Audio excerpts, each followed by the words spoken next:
So there is a conjugation of the word Elohim, which many people are not aware of. If you're Hebrews know it. You can hear it in a lot of the songs sung by Messianic Jews. So, like, and here's one. Just to interrupt, it came up because I like this song, and many others like this song. We use it for sacrament song on occasion lately. So let me just get it, and I'll put the link.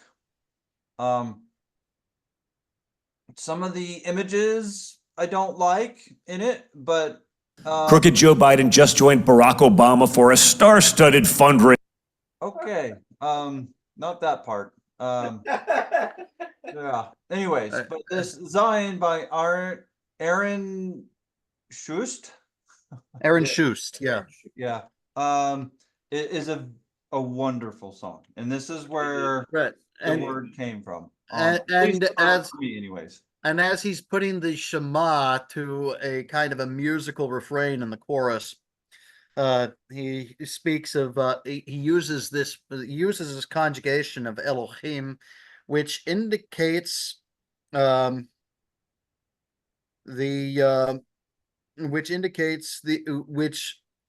which really teaches modalism when you think about it. So to show that first we want to show where one of the most famous instances where this shows up in the Masoretic text of the Bible, and Deuteronomy chapter 6 verse 4, if we go to the interlinear here. Okay. Now that you see that word, you see the conjugation over our God is Elohim. Yeah, it is. Oh. It is Elohim, and Elohim actually, when you translate it, absolutely literally means our gods is one, is what this is saying. Which, when you look at, so to properly put that together, you need we have an extra tool for helping us put that together, and it's called the Lectures on Faith. And Lectures on Faith, yes. Yeah, so in Lectures on Faith 5:2, it talks about the gods that are one. Yeah, and in that it uses the word personages, exactly, which are modes, hence modalism. But anyway, right.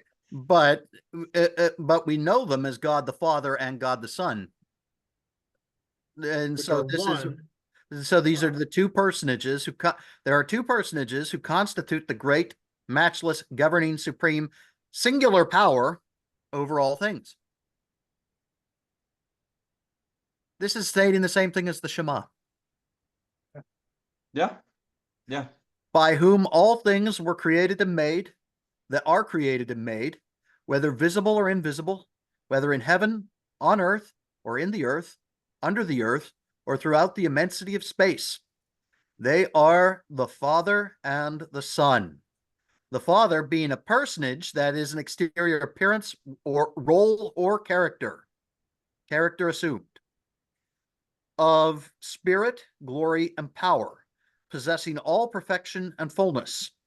The Son, who was in the bosom of the Father, which means that he was in his thoughts from the beginning, and the Father became the Son, coming down to earth, who was in the bosom of the Father, a personage of tabernacle, made or fashioned like unto man, or being in the form and likeness of man, or rather man was formed after his likeness and in his image.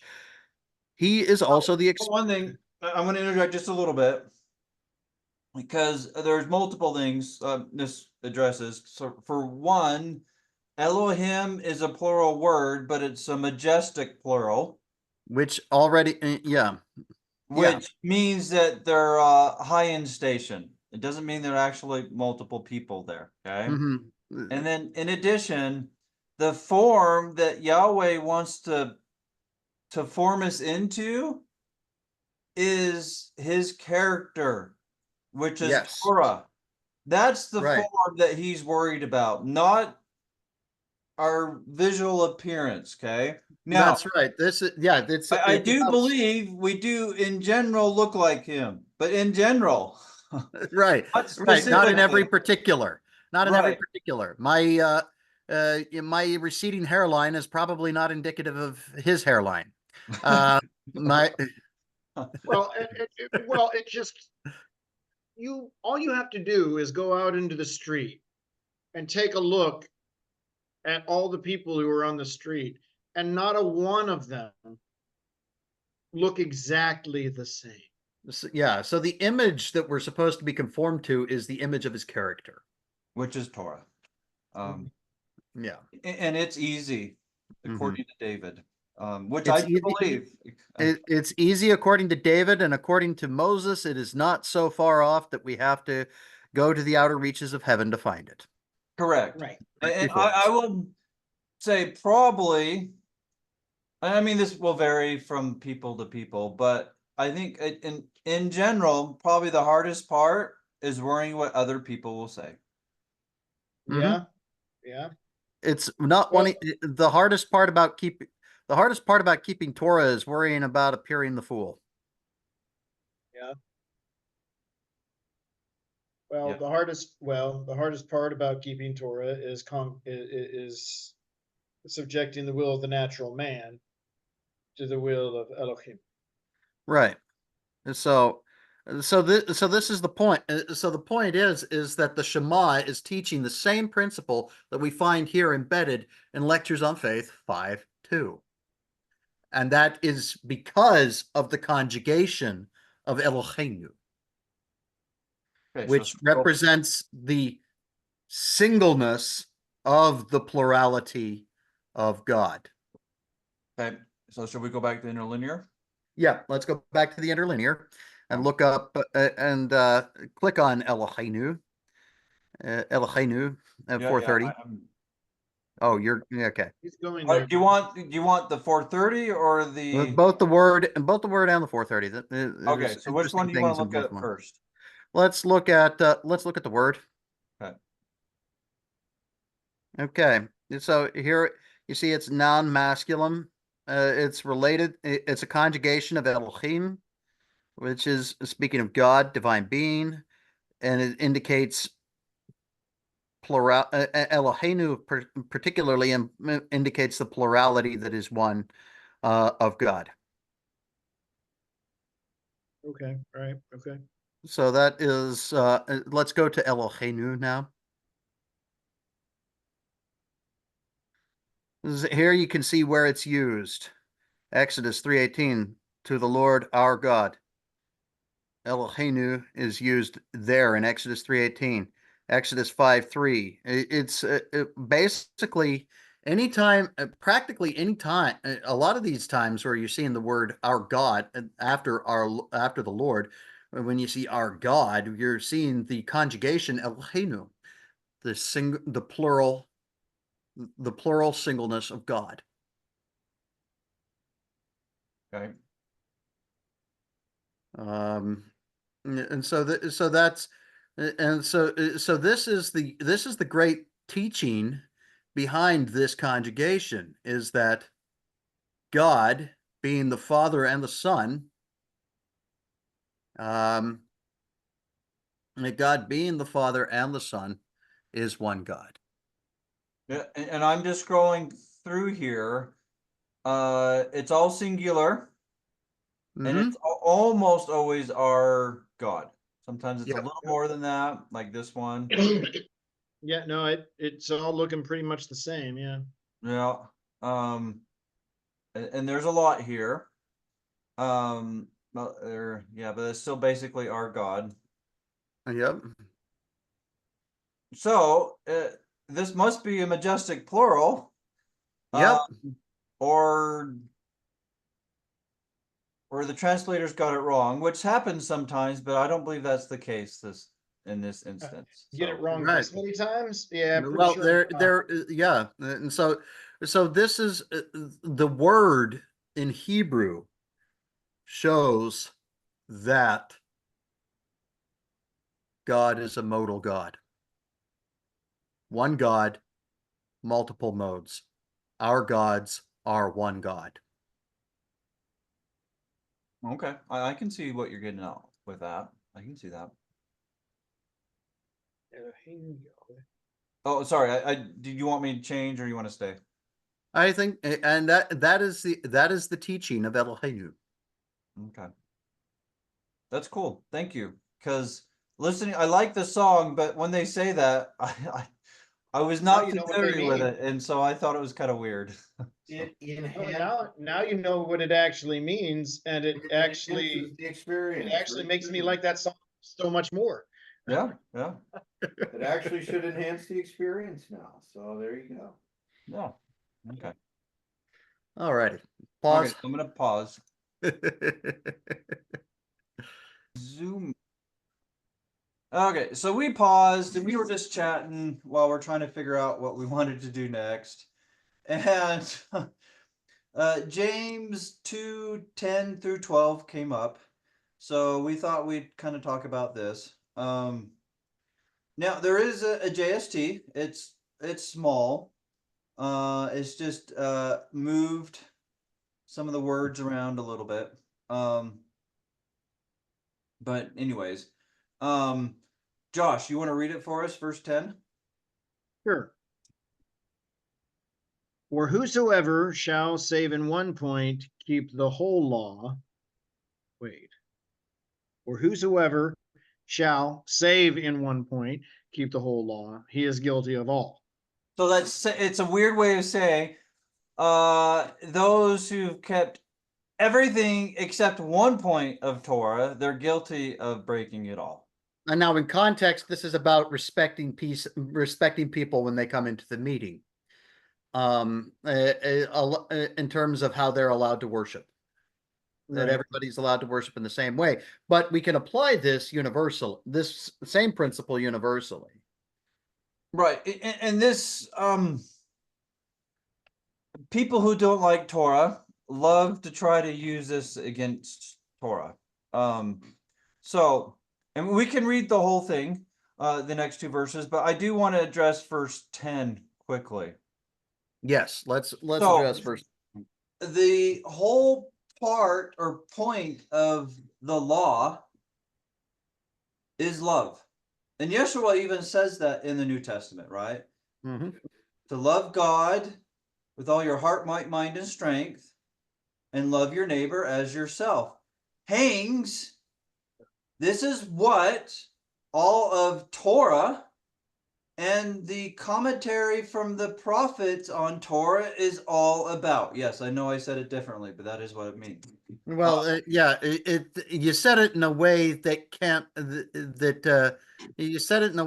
be misunderstood, and it's still saying exactly the same thing. Right. Yeah. I'm expounding it to modern sensibilities. So, but since Torah is about love, and Yeshua there broke it into two portions: love into how you love God and how you love your neighbor.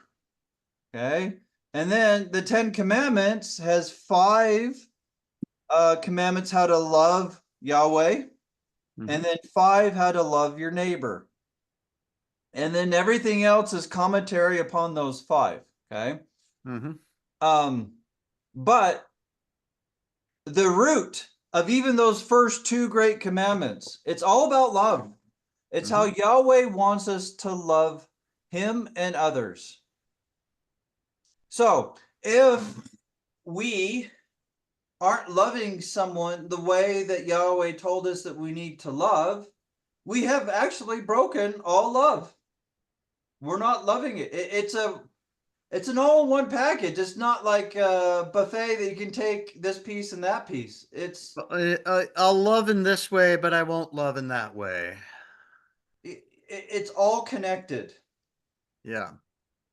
You can't really be doing the whole if you're not doing a part. Either you love or you hate. Yeah. Yeah. So, It's all or nothing. Hmm. It is black and white. yeah. And the reason why people say it's gray is because they don't know the minutia or all the details about how Yahweh wants us to love, to know how to separate the black and the white, the right from the wrong, They don't know the Torah. evil from the good. Right. Which Moroni 7 actually tells us that the light, which is Torah, is how we are able to discern. Mhm. You want to know what right is wrong? You learn Torah. Mhm. Hmm. Anyways, that's probably enough on that one verse. But the reason why, if you've broken apart, you've broken it all, because it's all about love. So now in verse 11, James goes to an extreme example here. For he that said, do not commit adultery, said also, do not kill. Now, if thou commit no adultery, yet if thou kill, thou art still a transgressor of the law. Which is, now, there are implications of those two things with regards to what he is addressing here, with regards to the both of those can be related to the example of giving people different worship experiences based on what you see about them. There's aspects of those that could apply to both, but the point remains: if you've broken one commandment, you've broken all of the law. You're not walking in love. You're not walking in the spirit of Yahweh. Or behavior of Yahweh. But, Yes. Ooh. oh. So speak ye. Oh, so speak ye, and so do. Oh, wait a minute. We can't just say it? Yes. We have to do it? Yes, you have to You do mean, it. you As mean I can't just confess with my lips? Yep. Oh, So dang speak it. ye, and so do, as they that shall be judged by the law of liberty. James referring to Torah as the law of liberty. Those who do not keep Torah are not actually free because their choices entrap them. Yeah, to Satan. Mhm. Nice.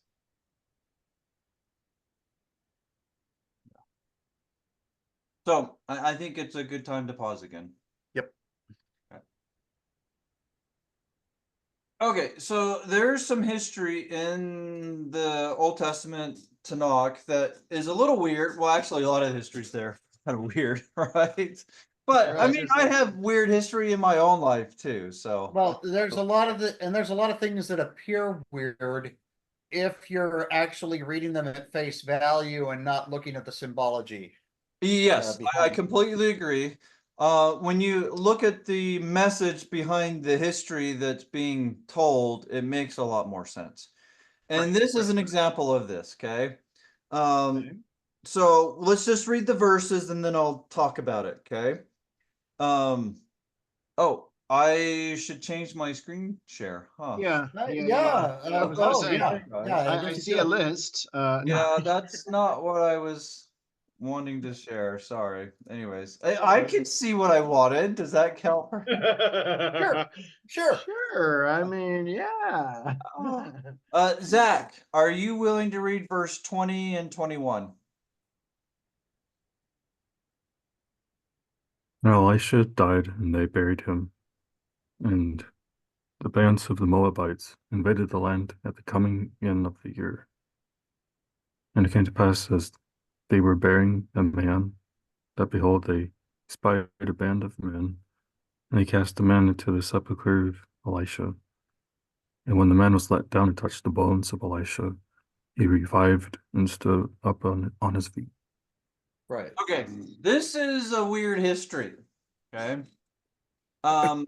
But the other day I realized what the message is behind it. This is the resurrection / rapture after that happens of the destruction of the sons of perditions. Yes. This is the fire and brimstone event here. Okay. Yes. When those who are his at his coming go up to meet him in the clouds to bring him to usher him back into his worldly and back into his domain. Okay, so let's look at a couple points here. Okay. Elisha is the mighty and strong one. Okay. Elijah is Elijah or the messenger, another term for him, right? Yep. Right. Yeah, he's the messenger. Elijah is Elijah, and Elisha is this mighty and strong one. Yeah. And sometimes I'll refer to the mighty strong one as an Elisha, right? It's the same calling. And he died. Buried him. He died. Now, one thing is a little different. When the mighty strong one dies with Aaron, his helper, they'll be in the streets where everybody can see him. So it's a little different. It's not a perfect shadow. Of course, no shadows are perfect. And so the mighty strong one died, and the bands of the wicked ones are invading the land. That sounds like what's going on when the mighty and strong one and Aaron is dying. They're going all over the land, except they can't get into Zion, right? But they want to, but they just can't. Now, this right here at the coming of the year, this is springtime. This is the beginning of the year. So let me pause and I'll show that from Bible Hub, just so that way you don't have to just take my word for it. Resume. Okay, so here, this is the Berean Standard Bible translation, and we can go look at the interlinear in a minute, but look what it says. During springtime, which is the beginning of the year, which is during Passover and unleavened bread. The first month of the year, the month of Abib. Yes, which points to the time when sons of perditions are destroyed, such that you can be delivered. Fire and brimstone, of course. Right, the fire and brimstone, which goes along with Passover and unleavened bread. Anyways, it goes along. It actually also goes along with a lot of the other fire and brimstone events that have happened at the time of unleavened bread.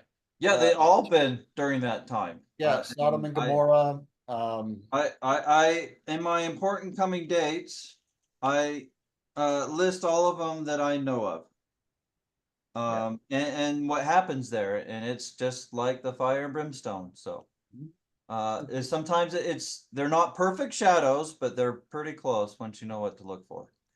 So we're gonna look at the interlinear, maybe. Let's see if we can speed it up. If it works.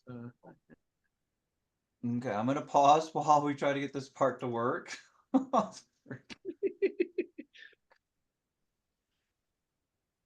Okay, so I got it up. I don't know why it took a little bit, but here's the interlinear.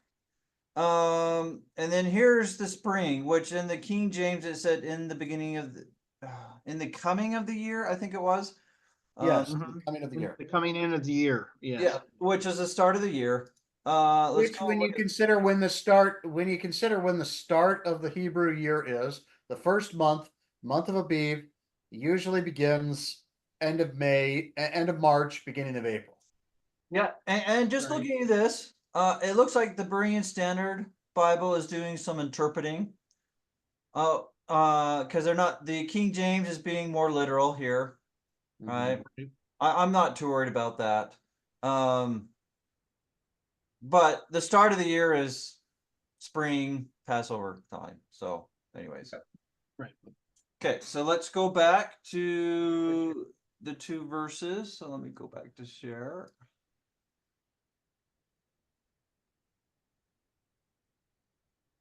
Okay, so 21. And it came to pass when they buried a man. Okay, so someone died. Okay. Yeah, you don't bury somebody unless they're dead. Yeah, That's the way it usually works. Unless you're a jerk, but for the most part, yes. Yeah, I was gonna say. Or you're doing tricks to deceive people, right? Yeah, that too. Which is known as magic. Yeah. Um, Or necromancy, whatever. Yeah. yeah, there's that too. But yes, anyways, they buried a man. So, and behold, spied a band of men. Okay, so here's these invaders. People are coming after them, just like the wicked are going to go after the people in Zion, right? Yeah. And also the people who are starting to want to be good that aren't in Zion, the wicked are going after them also, right? The Right, people, right. and it's particularly the people who are particularly in danger are the people who have repented in Jerusalem. Yes. Yeah, yes. Yeah, I would agree with that. Yeah. So, but anyways, and they cast the man in the sepulcher of Elisha. So they're bringing up Elisha, the mighty strong one, how they're both dead. Okay.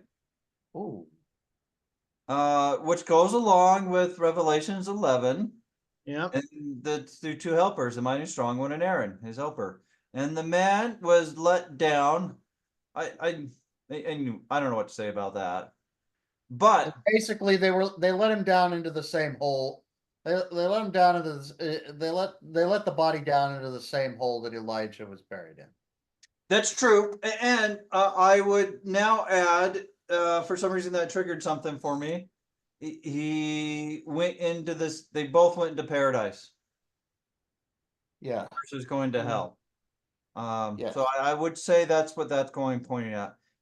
Right. Okay. But this man that died touched the bones of Elisha. Okay. Now, one thing we need to keep in mind, bones are symbolic of law, aka Torah. Uh-huh. Now, all throughout the Book of Mormon, well, maybe not all throughout, but there are parts in the Book of Mormon and the New Testament JST and the D&C and statements from Joseph Smith that bring out how the mighty and strong one will be restoring Torah. Yes. Right? Mm-hmm. The bones of Elisha. Yeah, these bones of Elisha are Torah. That is what the mighty and strong one's going to be teaching. And guess what? That is restoring. Right. he's restoring it, bringing it back. So the people that are going to be raptured or resurrected have accepted that law. Now, some will be more diligent in keeping it than others, because I'm bringing out the point that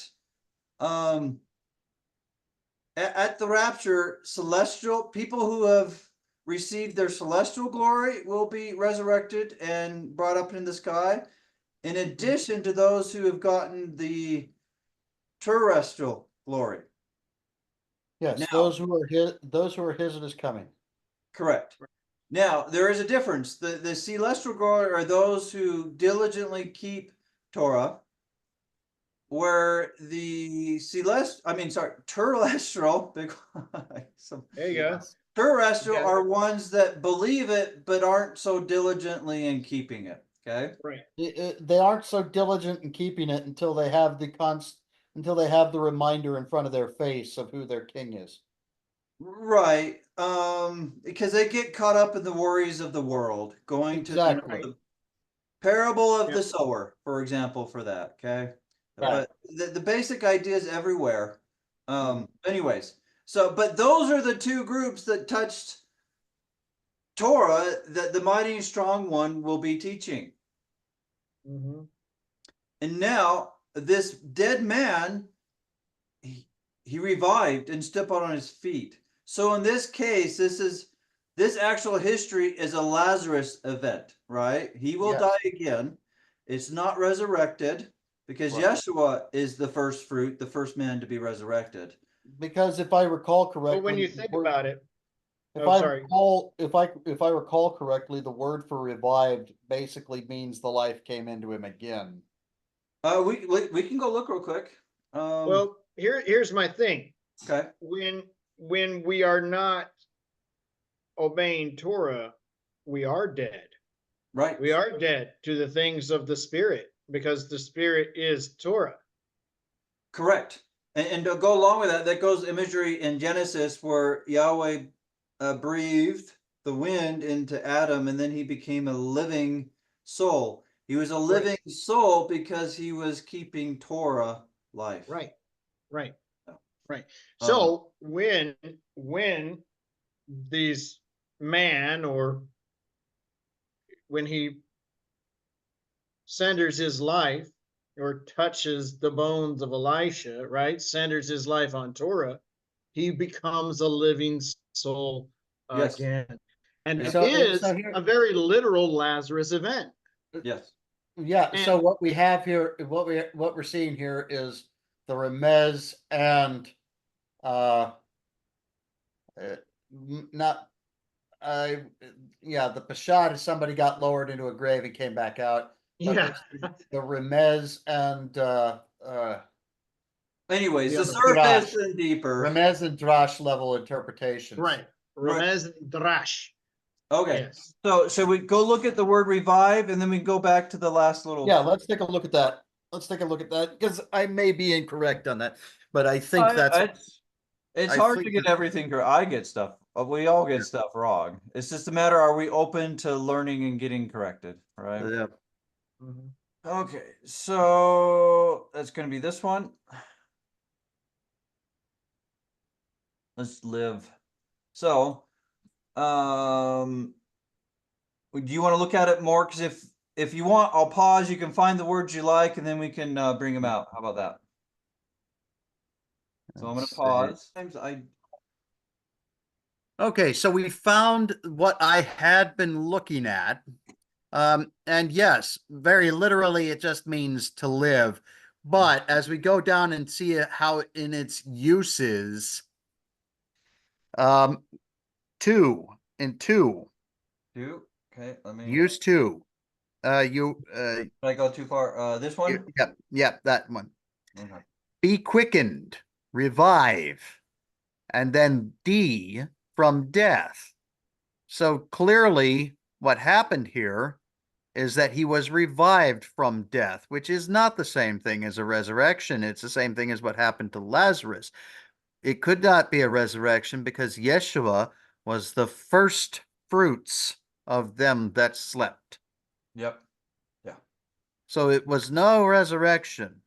So to be revived from death is not a resurrection. But so this is what I was looking at in connection to these particular verses. To be quickened, because and especially because that is the word that's used in the Doctrine and Covenants in section 88 when referring to the resurrection slash quickening event that wherein we are caught up to meet the Lord in the air. Yes. So that particular word quickening is what is used. Yeah. Okay. So let's go back to the verse, assuming you're done. Yeah. Okay. Go back. Okay. And then this last portion here, and stood upon his feet. So this goes along with the phrase awake and arise. Mm-hmm. That's exactly what He I was awoke thinking. and arose, and the standing up on his feet. Oh, I just had a kind of a connection here. There may be a connection between this and Ezekiel 37.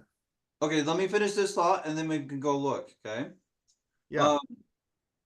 So arising, standing up, is keeping Torah, which relates with the path that we're supposed to be on, aka his feet.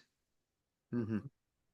The imagery in this verse is beautiful, and it's of the coming event that the last mighty and strong one will bring about with his helpers. And Elisha is the mighty and strong one and his day. And the more I understand Elisha and his stuff that he's done, it's a pattern for the coming mighty and strong one. Mm-hmm. So, You'll find that you'll find the same deeds were done, but have many similar deeds, except for maybe in the case of John the Baptist / Paul. There are many of the similar deeds have been done by other mighty and strong ones. oh yeah. There's no perfect shadow. And yes, and John the Baptist is a half a mighty and strong one, as is Paul is another half mighty and strong one. So, anyways, so should I pause so we prepare for the Ezekiel 37, or do you just want to go? Yeah, let's do a quick pause here so that we can. So as it turned out, I was absolutely correct in my belief that there is a connection between that event with Elijah, the man's coming in contact with his bones, with Torah standing up on his feet, awaking and arising, and the prophecy of the Valley of Bones in Ezekiel 37. So let's see. So the Can we cutoff is go up to verse- verse 4? Verse 4. Okay. Again, Yahweh said unto me, prophesy unto these bones, and say unto them, O ye dry bones. The dry bones generally indicate people not keeping laws. Correct. They're because they don't have the oil that you give. Right? They have, they don't have Which the oil. goes even to the parable of the 10 virgins. They don't have the oil of the Spirit. Yeah. Right. Hear the word of Yahweh. Thus saith Yahweh Elohim unto these bones, behold, I will cause breath, Torah, ruach. Ruach means breath, wind. I will cause ruach, Torah, spirit, breath to enter into you, the wicked, and ye shall live. Ye shall repent and live, and I will lay sinews upon you. So the thing about sinews, bones in and of themselves are pretty close to useless. They just kind of sit there. It's the sinews that allow us to move. Mm-hmm. So this is what Torah is for us. Until we keep Torah, we are bound in place. Because we can't move. We cannot move. We are damned, literally. Right. And this actually gets to eternal damnation, being stoned in the center of the earth. Right. You won't be able to go anywhere. And I will lay sinews upon you, and will bring flesh upon you. And the flesh is the covering of the flesh is the covering of the action, the covering of the action principles. So he will bring his covering upon us. Yeah. And I will cover you with my covering, with skin. The Hebrew word for skin also means covering. Right. And put breath in you. And ye, the repentant, those who are keeping Torah, having the sinews to allow them to move, and the covering that gives them justification as living beings, shall live. And ye shall know that I am Yahweh. So this is Ezekiel speaking, prophesied as I was commanded, and as I prophesied, there was a noise, and behold, a shaking. The bones came together. There was a shaking when Yahweh spoke the 10 commandments from Mount Sinai. Mm-hmm. And as he prophesies,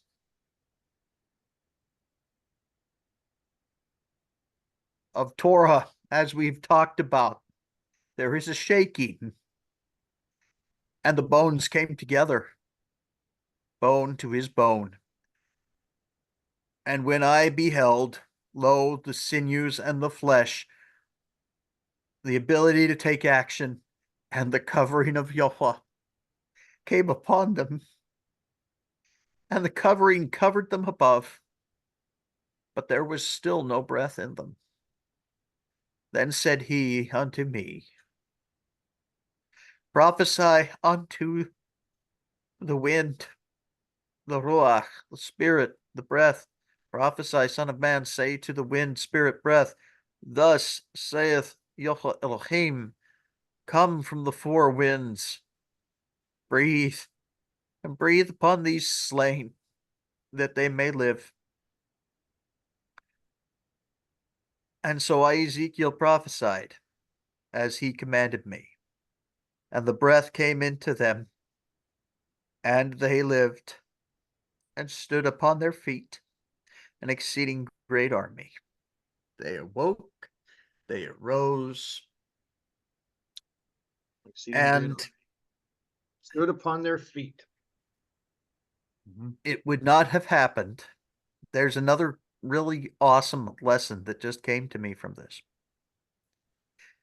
It happened because of the word of a teacher.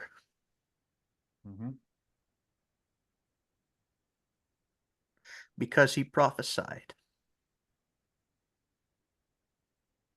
and gave them Torah.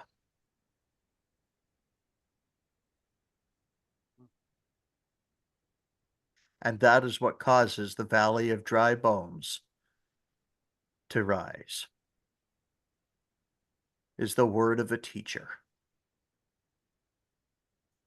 One who is mighty in word, one who is mighty and strong.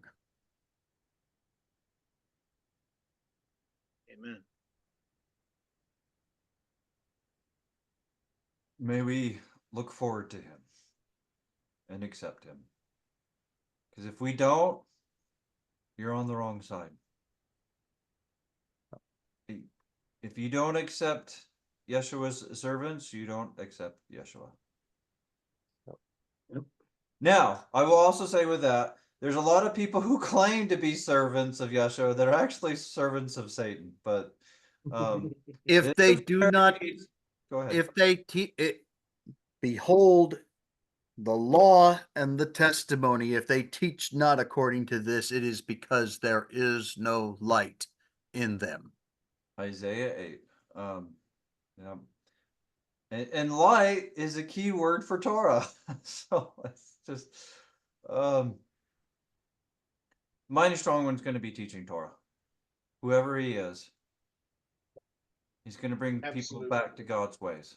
As much, and the interesting thing is that Joseph Smith, as much as he understood it, taught Torah. Yeah. And he was told not. I think he knew more, and I think the scriptures show this, that he knew more than what he could say. Well, I Yeah. think there are quotes that are attributed to him that indicate that. Right. And I think there's even scriptures more than just quotes that indicate that. Yeah, but and I just looked at church this was at again that recently. point, Oh, go ahead. where the church was at that point, it was, I mean, They'd already rejected Joseph Smith for Martin Luther.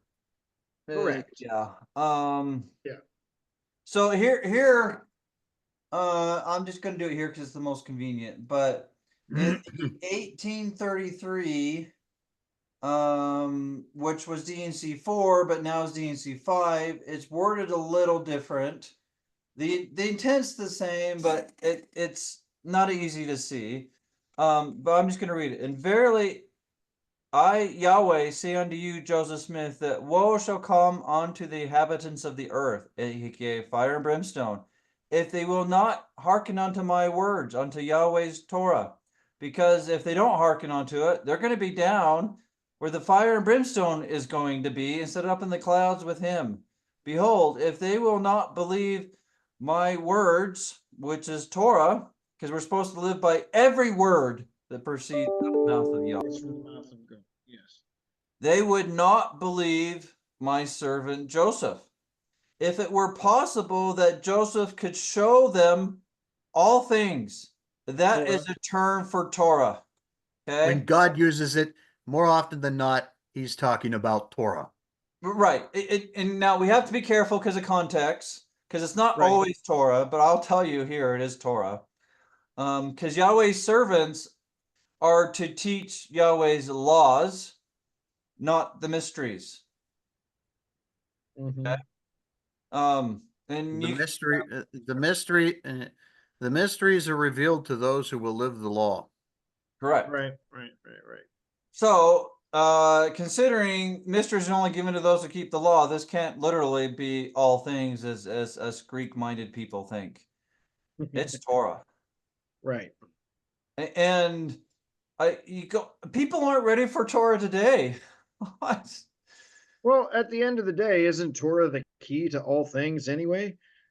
Yeah, it is. Yeah. Yeah. Oh, you unbelieving, you stiff-necked generation, mine anger is kindled against you. That has not changed. And he was talking about not just the rest of the world, he was also talking about the church. Oh yeah, this section is primarily to the church. Right. Yeah. Or the so-called church, but anyways. Well, it was a church. Well, Organized. I said so-called because they weren't really following Yahweh. But anyway. Right. Yeah, Well, they weren't. They were so-called his church. I will go They with were that. so-called his church. They But in were a terms of church. They actually still just are simply a church. Church of the devil. But Yeah. Anyway, they I'll- and just like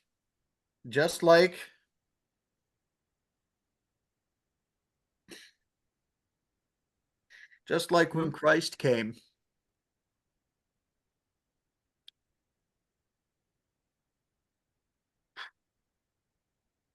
before a century had passed away, the people had chosen to compromise his word. In the old world, they'd chosen to compromise his word and bring in the traditions of men so that they would be less persecuted. And the Church of Jesus Christ of Latter-day Saints has done nothing but the same thing from the beginning. So, just a scripture to show that the church is under condemnation. Dean C 84:57, and they shall remain under this condemnation until they repent and remember the new and everlasting covenant. Yeah, I know I added words, but it's the same thing. you Even sure the Book did. of Mormon. Huh?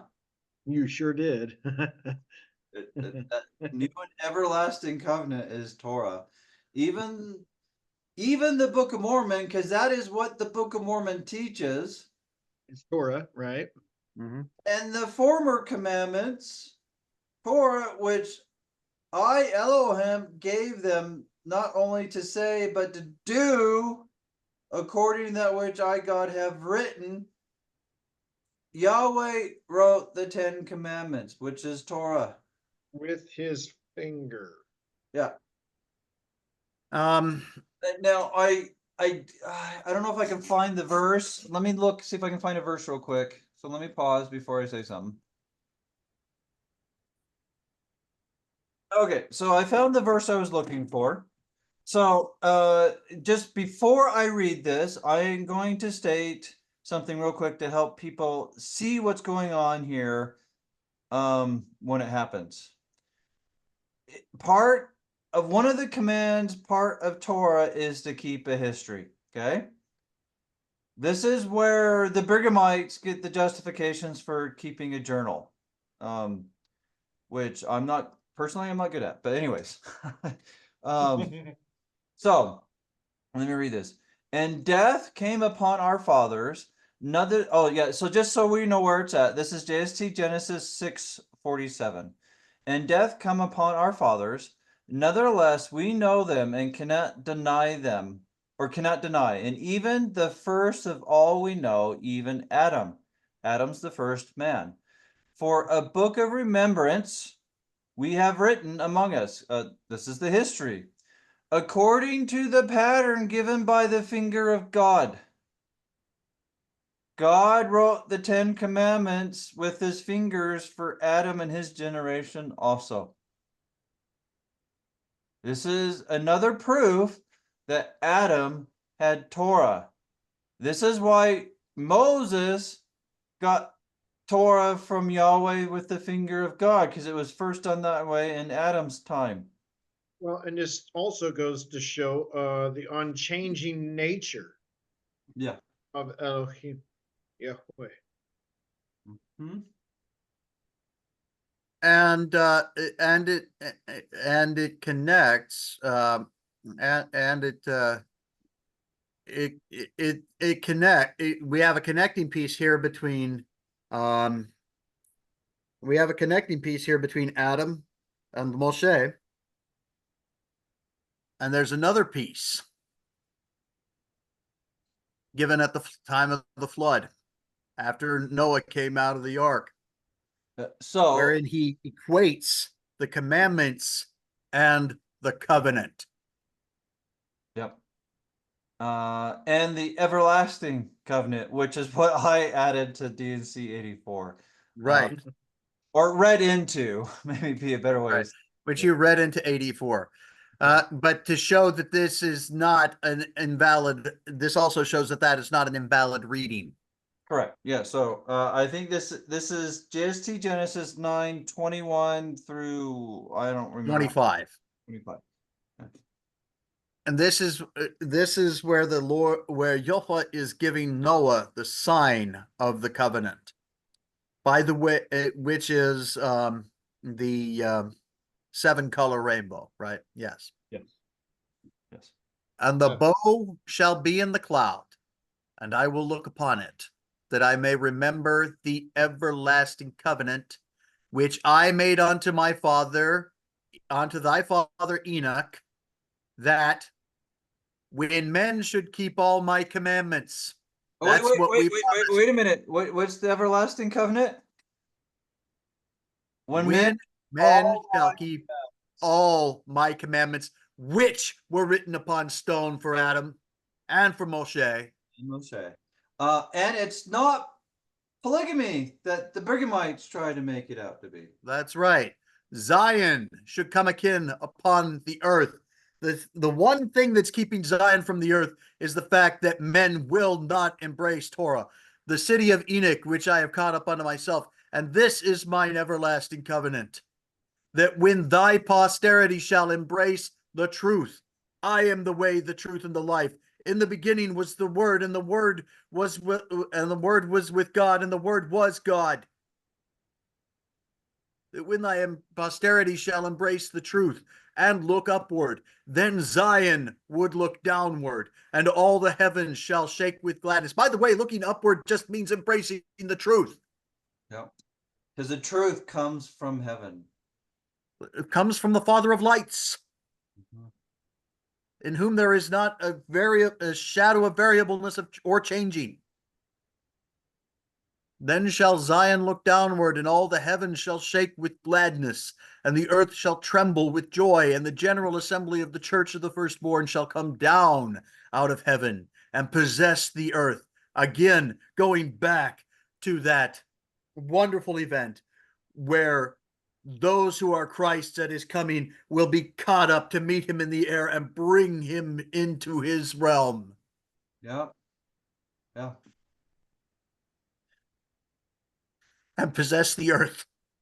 The church of the firstborn shall possess the earth and shall have place. Wait a minute. From Sermon on Torah, or aka Sermon on the Mount, the meek, which means righteous, shall Right, inherit the earth. Righteous even to their own hurt.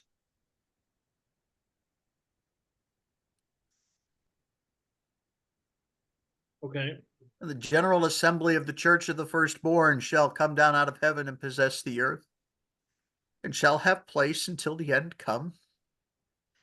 And this is mine everlasting covenant, which I made with thy father Enoch, the everlasting land covenant, that we will possess the earth if we obey Torah.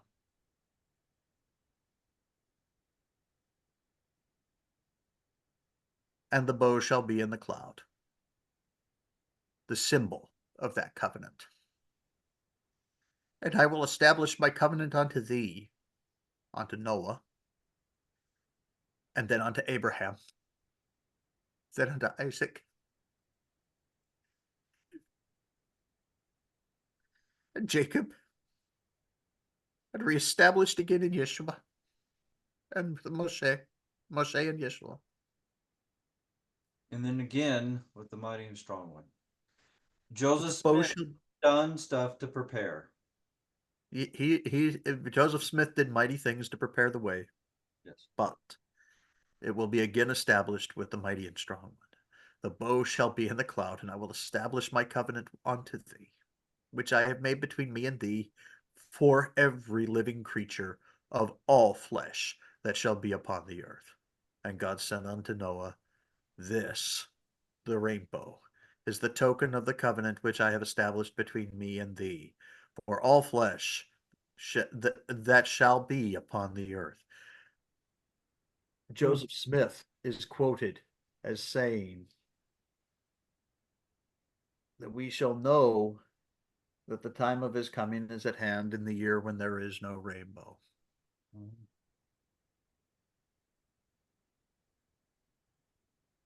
Well, we're definitely not there yet because I've seen rainbows so far this year. Yep, it's not this year.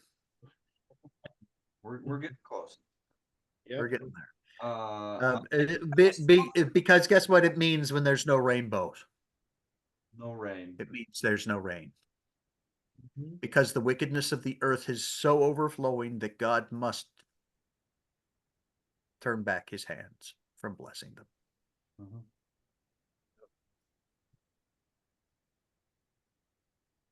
And in that day, when all the rest of the world is in trouble, the Lord will look after his saints In Zion. in Zion.